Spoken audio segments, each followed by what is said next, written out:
গুনাহ নিয়ে কবরের মধ্যে কিন্তু আইসো না, খবরদার। নবীজি সাল্লাল্লাহু আলাইহি ওয়াসাল্লাম বলেন, দুনিয়ার উম্মত শুনো, যেই বান্দা বান্দি দুনিয়ার জমিনে আল্লাহর দেওয়া হুকুম, আল্লাহর দেওয়া বিধান 5 ওয়াক্ত নামাজ ঠিকমতো আদায় করে নাই, আল্লাহর ডাকে সাড়া দেয় নাই, মুয়াজ্জিন 5 বার ডেকেছে, এই ডাক মূলত আল্লাহ তাআলা ডাক দিয়েছে বাবা। যারা নামাজ পড়ে নাই, নবীজি তাদের সম্পর্কে বলেন, এই বান্দা বান্দিরে যখন কবরের মধ্যে রাখা হবে, কোথায় রাখা হবে? আওয়াজ দিয়ে এখন কোথায় রাখা হবে? মরণ আসবে তো নাকি? বিশ্বাস আছে? পৃথিবীর জমিনে বাবা এমন অনেক নাস্তিক আছে যারা আল্লাহর বিশ্বাস করে না। নাউজুবিল্লাহ পড়েন। কয় আল্লাহ টাল্লাহ কি? নাউজুবিল্লাহ। কয় আল্লাহ আবার কি? আল্লাহরে তারা বিশ্বাস করে না, আল্লাহরে তারা মানে না, পরকালকে তারা মানে না, জান্নাত জাহান্নাম তারা বিশ্বাস করে না। তবে একটা বিষয়ে তারা বিশ্বাস করে, সেটা হচ্ছে মৃত্যু, সেটা হচ্ছে মরণ। এই মরণের ব্যাপারে কারো কোনো দ্বিমত নাই, কথা বলেন ঠিক কি না? এই মরণ আমাদের দরজায় আসবে কি আসবে না? আওয়াজ দিয়ে এখন আসবে কি আসবে না? আইনামা তাকুনু ইউদরিকুমুল মাউতু ওয়ালাউ কুনতুম ফি বুরুজিম মুশাইয়াদা কুল্লু নাফসিন যায়িকাতুল মাউত কুল ইন্নাল মাউতাল্লাযী তাফিররুনা মিনহু ফাইন্নাহু মুলাকীকুম সুম্মা তুরাদ্দুনা ইলা আলিমিল গায়বি ওয়াশ শাহাদা ফায়ুনাব্বিউকুম বিমা কুনতুম তা'মালুন। নবীজি ডাক দিয়া বলে, এরে দুনিয়ার উম্মত, বেনামাজি হইয়া কবরে আসো না। বেনামাজির যখন কবরের মধ্যে রাখা হবে, নবীজি ডাক দিয়া বলেন, কবরের 2 পাশের মাটি এমন জোরে চাপ মারবে বাবা, এটা হচ্ছে কবরের শাস্তি। কবরের মধ্যে কবরের 2 পাশের দেয়াল এমন জোরে চাপ মারবে বাবা, চাপ মারার কারণে ওই কবরবাসী গুনাহগার বান্দা বান্দির পাজরের হাড়গুলো টাস টাস টাস টাস করে ভেঙে একটা হাড় আরেকটা হাড়ের মধ্যে এইভাবে ঢুকে যাবে। নবীজি প্র্যাকটিক্যালি হাত দিয়ে দেখা দিছে বাবা, কত জোরে চাপ মারলে পাজরের এক পাশের হাড়গুলো আরেক পাশের হাড়ের মধ্যে ঢুকে যায়। এরে মুসলমান বাবা, আজকে ঘরে গিয়ে চেক করবেন মোমবাতি আছে না নাই। কুপি বাতি হয়তো এখন পাওয়া যাবে না, এখন তো ডিজিটাল যুগ এসে পড়ছে, ঠিক না? কিন্তু এরপরও দোকানের মধ্যে মোমবাতি পাওয়া যায়। মোমবাতি এনে মোমবাতির মধ্যে আগুন লাগাবেন বাবা, ওই আগুনের মধ্যে 10টা সেকেন্ড আঙ্গুল রাখবেন, পারবেন? মাত্র 10 সেকেন্ড। আচ্ছা 5 সেকেন্ডই রাখেন, 5 সেকেন্ড পারবেন? আরে এটা আমরা ভয় পাই, এটা সহ্য করতে পারি না। ও মিয়া ভাই, এই বুড়া বাপ, কবরের মধ্যে রাসূল বলেন, কবরের মধ্যে আল্লাহ জাহান্নামের আগুন দিয়া তোশক বানাবে, বিছানা বানায়া আপনার আমার কবরের মধ্যে আল্লাহ দিবে।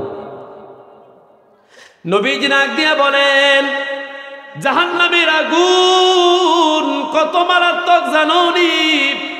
নবীজি বুঝানোর জন্য বলেন, এরে বাবা, জাহান্নামের আগুনের 70 ভাগের 1 ভাগ আল্লাহ তাআলা দুনিয়ার জমিনে দিয়েছেন।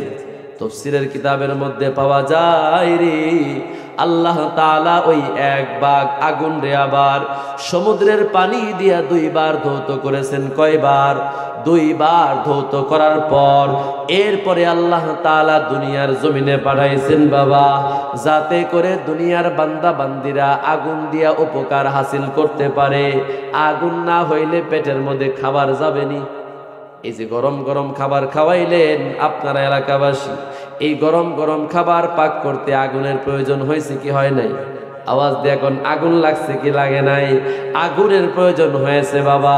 এই দুনিয়ার যত বড় আগুন হোক না কেন, এই যে আমেরিকার লস অ্যাঞ্জেলেসের মধ্যে, ক্যালিফোর্নিয়ার মধ্যে দেখেন নাই বাবা কেমন করে আল্লাহ আগুন ধরায়া পুরা শহরটারে জ্বালায়া পোড়ায়া মাত্র 8-10 দিনের ভিতরে ভস্ম করে দিয়েছে।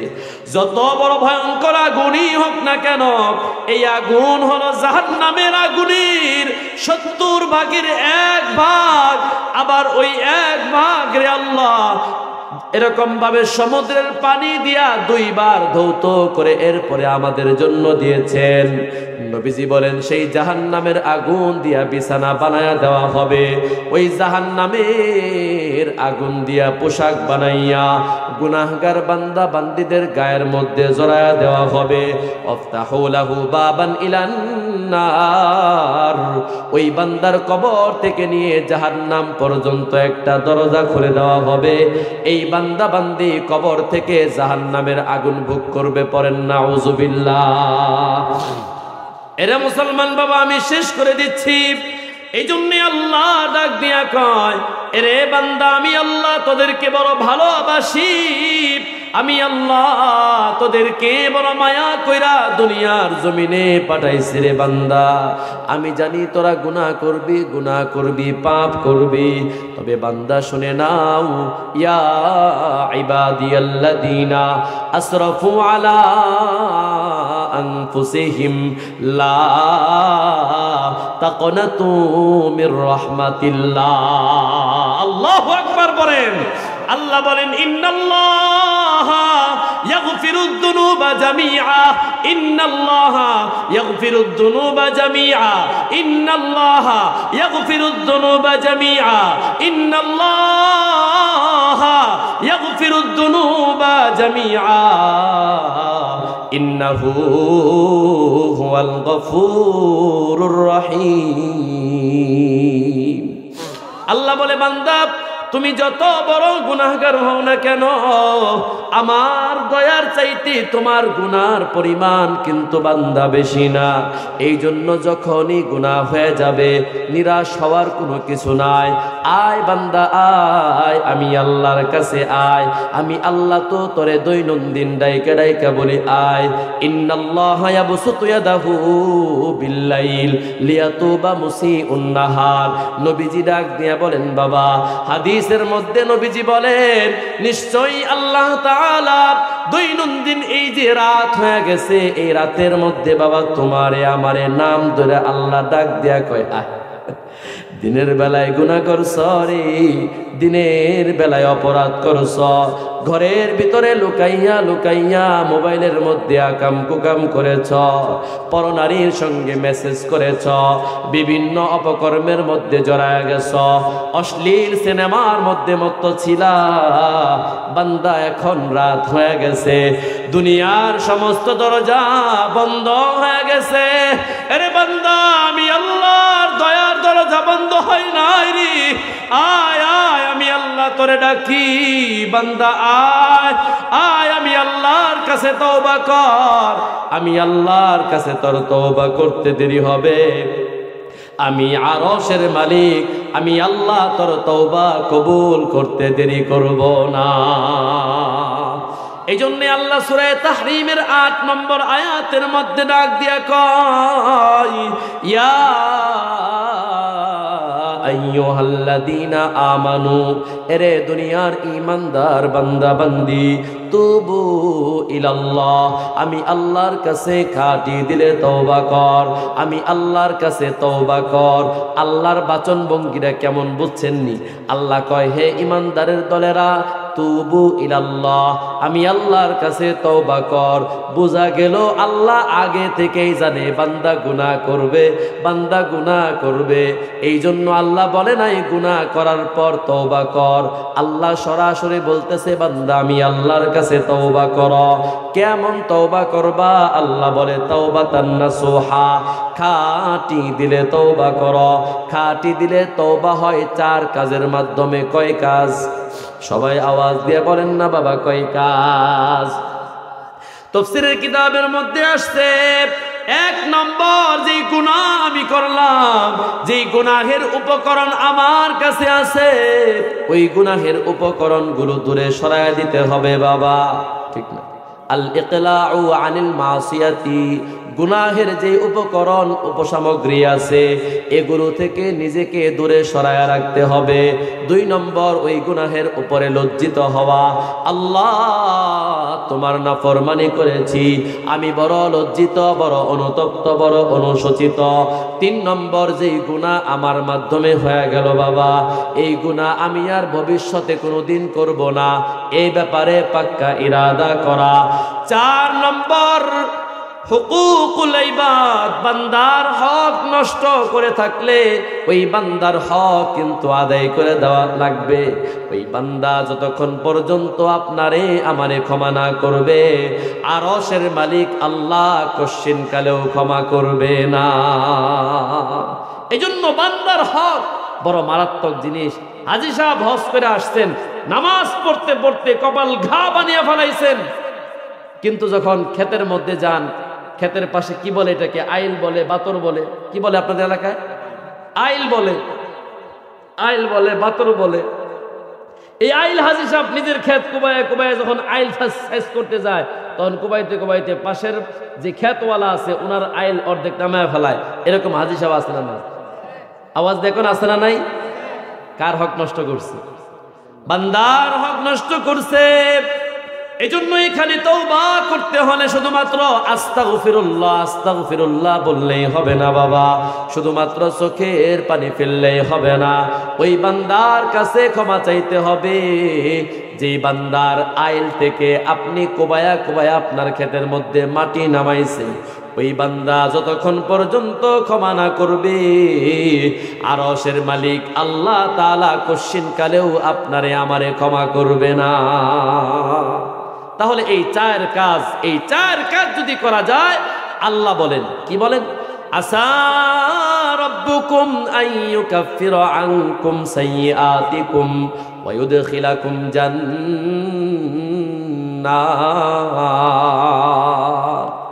আল্লাহ বলে, বান্দা তোমরা করবা এক কাজ, আমি তোমাদেরকে দিব 2টা উপহার। সুবহানাল্লাহ, জোরে কর, আর জোরে কর না বাবা, সুবহানাল্লাহ। আল্লাহ বলে, বান্দা তোদের কাজ হলো একটা, করবা তাও বাইনা সোহা, আমি আল্লাহ তোমাদেরকে পুরস্কার দিব 2টা। আওয়াজ দিয়া বলেন তো পুরস্কার কয়টা? আল্লাহ কয়, আসা রব্বুকুম আইয়ুকাফিরা আনকুম সাইয়্যাতিকুম, আমি আল্লাহ ওয়াদা দিলাম রে, তোর জীবনের সমস্ত গুনাহগুলো ধুয়ে মুছে আমি আল্লাহ সাফ করে দিব। 2 নম্বর আল্লাহ বলেন, ওয়ায়ুদখিলাকুম জান্নাত, আমি আল্লাহ ওয়াদা দিলাম। উলামায়ে কেরাম এখানে আছেন বাবা, আসা যে শব্দটা আছে, আসার শব্দের শাব্দিক অর্থ হলো সম্ভাবনা আছে, কিন্তু তাফসীরের কিতাবের মধ্যে পাওয়া যায় কোরআনের যেই জায়গায় আল্লাহর শানে আসা ব্যবহার হয়েছে সেখানে আর সম্ভাবনার কথা অর্থে ব্যবহৃত হয় নাই। আসার অর্থ হলো ওয়াদা। আল্লাহ ওয়াদা দিয়েছেন জীবনের গুনাহগুলো ক্ষমা করে দিবেন। 2 নম্বর ওয়াদা দিয়েছেন আল্লাহ তোমারে আমারে জান্নাতের মধ্যে আল্লাহ ঢুকায়া দিবে। কেমন জান্নাত? আল্লাহ বলেন, তাজরি মিন তাহতিহাল আনহার, এমন বাসাতিন, এমন বাগান, এমন বাগ বাগিচা আমি আল্লাহ তোমারে দান করব, যেই বাগ বাগিচা, যেই বাসাতিন, যেই বাগানের নিচ দিয়ে ঝর্ণা প্রবাহিত থাকবে। সুবহানাল্লাহ। যেই বাগানের নিচ দিয়ে নহর প্রবাহিত থাকবে। এর মুসলমান বাবা প্রশ্ন করতে পারেন, হুজুর কিসের নহর, কয়টা নহর আল্লাহ তাআলা দান করবেন? এইটা বলেই আমি আমার আলোচনা শেষ করতেছি বাবা। সূরা মুহাম্মাদের 15 নম্বর আয়াতের মধ্যে আল্লাহ চমৎকার করে ব্যাখ্যা করেছেন, এরে দুনিয়ার বান্দা বান্দি, তোমারে আমি আল্লাহ যেই জান্নাতের মধ্যে প্রবেশ করাবো, ওই জান্নাতের মধ্যে 4টা নহর। আওয়াজ দিয়ে এখন কয়টা নহর? চারটা নহর আমি আল্লাহ তাআলা জারি করে দেব। জোরে কোন সুবহানাল্লাহ। আল্লাহ কয় ফিহা আনহারুম মিম্মা ইন গায়রি আসিন ওয়া আনহারুম মিন লাবানিন লাম ইয়াতাগায়্যার তা'মু ওয়া আনহারুম মিন খামরিল লাযযাতিন লিশ-শারিবিন ওয়া আনহারুম মিন আসালিন মুসাফফা।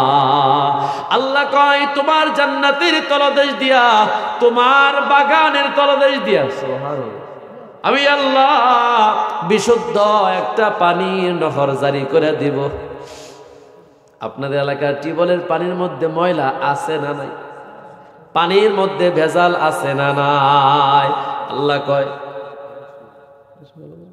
আল্লাহ কয় দুনিয়ার মানুষেরা শোনো, তোমাদের জান্নাতের তলদেশ দিয়ে আমি আল্লাহ যেই নহর দিব, পানির নহর, ওই পানির মধ্যে কোনো ঝামেলা নাই, কোনো অসুবিধা নাই, একেবারে পিওর ফ্রেশ কন্ডিশনের পানির নহর দিব। 2 নম্বর বিশুদ্ধ একটা দুধের নহর দান করে দিব। বাজারে দুধ কিনতে গেলে টাকা লাগে কি লাগে না? আল্লাহ কয় বান্দা টাকা দেওয়া লাগবে না, আমি আল্লাহ 1 লিটার আর 1 কেজি আর 1 মণ আর 1 টন দিব না, আমি আল্লাহ তোমার জান্নাতের তলদেশ দিয়া বিশুদ্ধ দুধের একটা নদী প্রবাহিত করে দিব। 3 নম্বরে আল্লাহ বলেন দুনিয়ার জমিনে আমি আল্লাহ মদ পান করা হারাম করে দিয়েছিলাম বান্দা, আমি আল্লাহ তোর জান্নাতের তলদেশ দিয়া মদের নহর দিব। জোরে কোন সুবহানাল্লাহ। দুনিয়ার জমিনে মদ খায়েন না, যারা খাইছেন তওবা করেন, আল্লাহ ওই মদ খাওয়াবে, খাইবেন আর দিল পরিষ্কার হতে থাকবে। সুবহানাল্লাহ জোরে কোন। 4 নম্বরে আল্লাহ কয় ওয়ানহারুম মিন আসালিম মুসাফফা। আসাল মানে হচ্ছে মধু, মুসাফফা মানে হচ্ছে ফ্রেশ কন্ডিশনের। মুফতি শফি রহমাতুল্লাহি আলাইহি তাফসিরে মাআরিফুল কোরআনের মধ্যে চমৎকার করে আনছেন বাবা। মুসাফফার ব্যাখ্যার মধ্যে উনি লিখেছেন দুনিয়ার জমিনে মনে করেন চাক কেটে আপনি মধু বের করেছেন, ওই চাক যখন চিপরান, চাক যখন নিংড়ানো হয়, মধু যখন নিচে পড়ে, মৌমাছির মলমূত্র 20টা থাকতে পারে, পায়খানা পেশাব থাকতে পারে, পারে কি পারে না? যদিও খাওয়াতে কোনো সমস্যা নাই। মুফতি শফি রহমাতুল্লাহি আলাইহি লেখেন আল্লাহ রাব্বুল আলামিন এই জান্নাতবাসীদের জান্নাতের তলদেশ দিয়ে যেই মধুর নহরটা দিবে, দুনিয়ার জমিনের কোনো মৌমাছির সাহায্যে সেই মধু আল্লাহ তৈরি করবেন না, আল্লাহ তাআলা নিজ আদেশে একটা নহর বানায়া দিবেন। সুবহানাল্লাহ। এই জন্য সেই জান্নাতে আমাদের যাওয়ার প্রয়োজন আছে না নাই বলেন? আমাদেরকে কি করতে হবে? ওই যে আল্লাহ ডাক দিয়ে বললেন সূরা তাহরিমের 8 নম্বর আয়াতের প্রথম অংশে, দুনিয়ার মানুষেরা গুনাহ হয়ে যাবে আমি আল্লাহ জানি, তওবা করো, তওবা করো, খাঁটি দিলে তওবা করবা তো আমি আল্লাহ ওয়াদা দিলাম 2 পুরস্কার, জীবনের গুনাহ মাফ, নিজ জিম্মাদারিতে আমি আল্লাহ তোরে জান্নাতের মধ্যে ঢুকাইয়া দেব।